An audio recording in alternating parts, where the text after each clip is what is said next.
امریکہ کا شمار دنیا کے امیر ترین اور مضبوط ترین ممالک کے اندر ہوتا ہے۔ We are going to do something on Greenland, whether they like it or not. You know what their defense is? 2 dog sleds. We need Greenland for national security. ایک بہت بڑے بجٹ، دنیا کی مضبوط ترین اکانومی، ایٹمی طاقت اور سب سے بڑی فوج کے ساتھ وہ جب چاہے دنیا کے کسی بھی حصے کے اندر طاقت استعمال کرنے کا دعویٰ کرتا ہے، اور حالیہ اس نے وینزویلا کے صدر کو انہی کے ملک سے اریسٹ کروا کر یہ ثابت کر دیا کہ واقعی امریکہ ایک مضبوط ترین ملک ہے۔ مگر یہ تصویر کا پہلا رخ ہے، اور دوسرے رخ کی جانب اگر آپ نظر دوڑائیں تو اس ملک کی حقیقت یہ ہے کہ اس ملک کا پیسہ اس ملک کے غریب اور ضرورت مندوں تک نہیں پہنچتا۔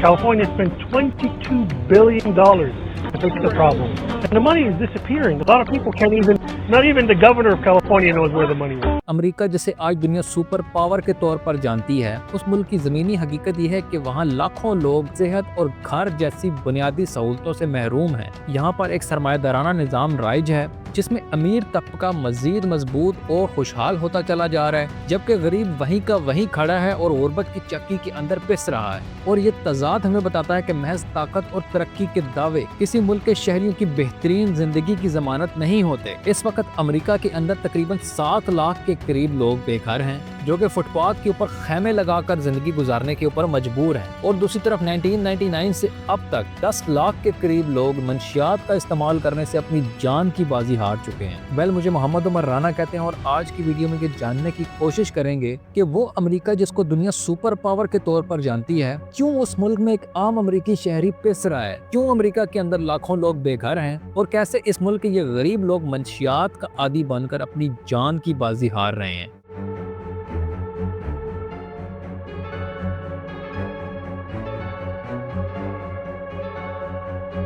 کہا جاتا ہے کہ امریکہ کے اندر کوئی شخص محنت کرے، تعلیم حاصل کرے اور قانون کی پاسداری کرے تو وہ امریکہ کے اندر ایک بہترین زندگی ضرور حاصل کر سکتا ہے۔ مگر سوال یہ ہے کہ اگر یہ خواب اتنا ہی سچا ہے تو پھر لاکھوں امریکی شہری اپنے ہی ملک کے اندر کیوں بنیادی سہولیات سے محروم ہیں؟ حقیقت یہ ہے کہ امریکہ میں اکنامک ان ایکویلٹی خطرناک حد تک بڑھ چکی ہے، جبکہ امریکہ کی ایک بڑی آبادی اس فائنینشل سسٹم کے تحت مسلسل نیچے کی طرف دھکیلی جا رہی ہے۔ امیر اور غریب کے اندر فرق صرف اب آمدنی تک محدود نہیں رہا، بلکہ رہائش، صحت، تعلیم اور حتیٰ کہ عزت نفس تک پھیل چکا ہے۔ اگرچہ امریکہ دنیا کی مضبوط ترین اکانومی ہے، مگر اس کے اندر غربت، بے روزگاری اور بے گھری ایک بڑے بحران کی صورت اختیار کر چکی ہے۔ یو ایس سینسس بیورو کی ایک رپورٹ کے مطابق سن 2024 کے اندر 37 ملین سے زیادہ لوگ غربت کی لکیر سے نیچے زندگی گزار رہے ہیں۔ یہ وہ لوگ ہیں جن کے لیے روزگار کمانا مسلسل ایک جدوجہد بن چکا ہے۔ ان لوگوں کے لیے امریکہ کے اندر روز صبح ایک نیا چیلنج لے کر آتی ہے کہ کیا ان سے آج کھانا خریدا بھی جا سکے گا کہ نہیں، کیا بیمار ہونے پر ڈاکٹر کے پاس جایا بھی جا سکے گا کہ نہیں۔ یہ مسائل ایک امیر آدمی کے لیے بہت چھوٹے ہیں، مگر دوسری طرف یہی مسائل لاکھوں امریکی شہریوں کے لیے ایک بہت بڑا چیلنج بن چکے ہیں۔ بظاہر تو یہ کسی ترقی یافتہ ریاست کے مسائل نظر نہیں آتے، مگر ریالٹی یہ ہے کہ امریکہ کے اندر آج غریب آدمی کے یہی مسائل اس کی روزمرہ زندگی کا معمول بن چکے ہیں۔ اب سوال یہاں یہ ہے کہ وہ امریکہ جو اپنے ڈیفنس بجٹ کے اوپر $1 ٹریلین، ہیلتھ پر $900 ملین اور تعلیم پر $145 ملین خرچ کرتا ہے، اس ملک کے اندر لاکھوں لوگ شدید غربت اور اپنی زندگی کو سڑکوں کے اوپر گزارنے پر مجبور ہیں۔ I like the way it just like numb my pain. I miss my children. I miss being a mom. I miss being. And I love them. And that none of this is their fault.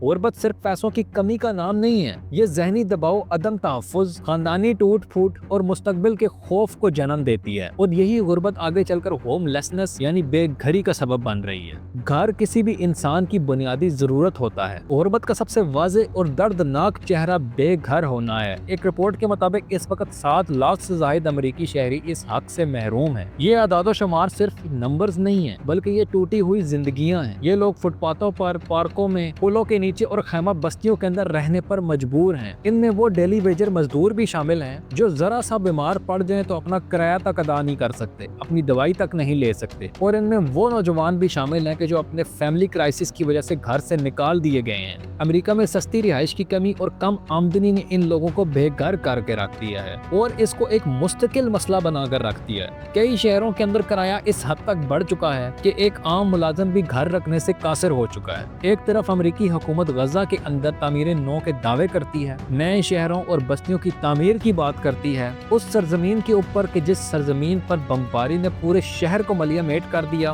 جہاں معصوم بچے بھوک اور پیاس سے تڑپ تڑپ کر اپنی جان کی بازی ہار گئے اور لاکھوں افراد بے گھر ہو گئے اور آج بھی وہ کھلے آسمان کے نیچے اپنی زندگی گزار رہے ہیں۔ مگر یہی وہ امریکہ کے جس کے اپنے شہروں کے اندر لاکھوں لوگ بے گھر ہیں، جہاں کروڑوں لوگ غربت کی لکیر سے نیچے زندگی گزار رہے ہیں، جہاں فٹ پاتھوں پر خیمے، نشے میں ڈوبے ہوئے جسم اور خاموش اموات ایک حقیقت بن چکے ہیں۔ سوال یہ نہیں کہ غزہ کی تعمیر نو کون کرے گا، اصل سوال یہ ہے کہ جو ملک اپنے ہی عوام کو چھت، علاج اور باعزت روزگار نہیں دے سکتا، وہ دنیا کے زخموں پر مرہم رکھنے کا دعویٰ کس اخلاقی بنیاد کے اوپر کر رہا ہے؟ سڑکوں پر کھلے آسمان کے نیچے اور خیموں کے اندر زندگی گزارنا ایک بہت بڑا چیلنج ہوتا ہے۔ یہاں ہر دن ایک نیا امتحان ہوتا ہے، کہاں سونا ہے، کہاں سے کھانا ہے، کیا انتظامیہ اور پولیس ان کے خیمے ہٹا دے گی، کیا رات محفوظ ہوگی یا نہیں ہوگی۔ یہ مسلسل خوف اور غیر یقینی کی کیفیت انسان کو اندر سے توڑ کے رکھ دیتی ہے، اور اسی کیفیت کو سکون میں بدلنے کے لیے لاکھوں لوگ نشے کی عادی ہو چکے ہیں۔ غربت اور بے گھری کا سب سے خطرناک پہلو منشیات کا پھیلاؤ ہے۔ امریکہ کئی دہائیوں سے نشے کے ایک بہت بڑے بحران کے اندر مبتلا ہے، خاص طور پر ہیروئن اور زومبی ڈرگ جیسی مہلک منشیات نے صورتحال کو مزید سنگین کر دیا ہے۔ رپورٹس کے مطابق ہر سال 1 لاکھ سے زائد امریکی شہری منشیات کی اوور ڈوز کی وجہ سے جان کی بازی ہار چکے ہیں۔ 2023 میں ہونے والی 80% اموات کا تعلق اسی زومبی ڈرگ کے ساتھ تھا، اور گزشتہ 10 سالوں کا ریکارڈ اگر دیکھیں تو اس میں 10% سے زیادہ اضافہ ہو چکا ہے۔ اس زومبی ڈرگ کا نشہ کرنے والوں کی گردنیں جھک جاتی ہیں، اور یہ نشے کے عادی لوگ سارا دن اپنی گردن اور کمر کو جھکائے سڑک کے کنارے کہیں پڑے ہوتے ہیں۔ یہ منشیات وقتی طور پر درد، بھوک اور ذہنی دباؤ کو مٹا دیتی ہیں، مگر یہی نشہ آہستہ آہستہ انسان کو اندر سے کھوکھلا کر دیتا ہے اور آہستہ آہستہ ان کی زندگی کو مکمل تباہ کر دیتا ہے، حتیٰ کہ بات موت تک پہنچ جاتی ہے۔ امریکہ کے اندر اکثر ریاستی ادارے اس بحران کو قابو پانے کی کوشش میں لگے رہتے ہیں، خیمے ہٹا دیے جاتے ہیں، نشہ کرنے والوں کو جیلوں کے اندر ڈال دیا جاتا ہے، مگر یہ تمام تر اقدامات اس مسئلے کا حل نہیں ہے۔ اس بحران کا حل پابندیاں نہیں بلکہ رہائش، روزگار، علاج اور سماجی مدد ہے۔ جب تک انسان کی بنیادی ضروریات پوری نہیں ہوں گی، یہ مسئلہ کبھی ختم نہیں ہو سکتا۔ گو کہ امریکہ دنیا کی بہت مضبوط معیشت ہے، مگر سوال یہاں یہ ہے کہ اس معیشت کا فائدہ کس کو ہو رہا ہے؟ عالمی سیاست کے اندر امریکہ انسانی حقوق اور جمہوریت کی فلاح کے دعوے کرتا ہے، مگر عملی طور پر اس ملک کی ترجیحات اکثر طاقت اور اثر و رسوخ کے گرد گھومتی ہے۔ ایک ریاست کی اصل طاقت صرف عالمی اداروں کے اوپر کنٹرول نہیں ہوتا یا معیشت کا بڑا ہونا نہیں ہوتا، بلکہ یہ کہ وہ اپنے عام شہریوں کو کتنا تحفظ اور پروٹوکول دیتی ہے۔ آج امریکہ کی مختلف ریاستوں کے اندر یہ پھیلی ہوئی غربت، بے گھری اور نشے کے اندر ڈوبی یہ زندگیاں اس دوہرے معیار کو بے نقاب کرتی ہیں۔ جب ریاست دنیا بھر کے اندر کردار سازی اور تعمیر نو کی بات کرتی ہے، مگر اس ملک کے اپنے ہی شہر فٹ پاتھوں اور خیموں کے اندر سونے پر مجبور ہوں، تو یہ صرف ایک معاشی ناکامی نہیں بلکہ ایک اخلاقی بحران بھی بن جاتا ہے۔ اور یہی وہ حقیقت ہے جو ہمیں بتائی جاتی ہے کہ پولیٹیکل پاور اگر انسانوں کی فلاح سے خالی ہو تو وہ طاقت آہستہ آہستہ اس معاشرے کو کمزور کر دیتی ہے۔ اگر آپ کو یہ میری ویڈیو پسند آئی ہے تو اس کو لائک کر دیں اور چینل کو سبسکرائب کر دیں، اور ساتھ ہی ساتھ کمنٹس کے اندر اپنی رائے کو ضرور دیجیے گا۔ اللہ حافظ۔